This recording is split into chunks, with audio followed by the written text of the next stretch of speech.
Uy, hello! Lika, pasok ka! Sorry mainit ba? Wala pa kasing aircon dito sa salay. Gusto mo sa kwarto ka na lang? May aircon doon. Di na, wag Sige na, na. pinapawisan Alam mo, kahit ka sa na. aircon, pinapawisan talaga ako kasi mabilis ako magpawis talaga. Sure ka ha? Sige, wait lang. Uy, anong ginagawa mo di? Ba't ka nandito? Oo, saan ka pupunta? Tatambay ako sa kwarto. Diyos ko, ang init. Bubuksan ko yung aircon ha. Baka may gusto kang kainin. Marami kaming pagkain dito. Gusto mo? Ay, kumain na ako. Sure ka ha? Di ka ba nagugutom? Nagutom ako. Hindi pwedeng kainin. Ay, parang masarap to.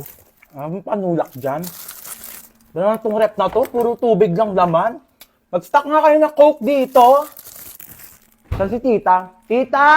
Ah! Magluto ka ng adobo mamaya ha. Dito ako kakain. Oo, nak, sige. Period. Huy, anong ginagawa mo dyan? Ako na maghuhugas. Okay lang. Okay lang. Favorite ko kasi maghugas ng plato sa amin. Sure ka Kaya, ba? okay lang sa akin maghugas ng plato dito. Ano ka ba?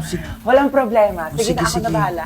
Huy, wag ka na maghugas dyan. Nakakahiya naman. Nakakahiya talaga pag pinaghugas mo ko.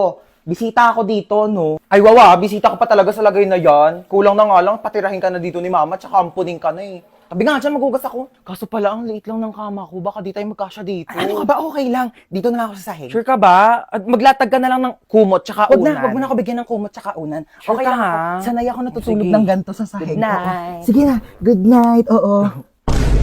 Ay, wow naman. Ang sarap ng higa niya. Nakatodo pa yung aircon. Sobrang lamig. Pwede po ba akong makitulog sa kwarto ko?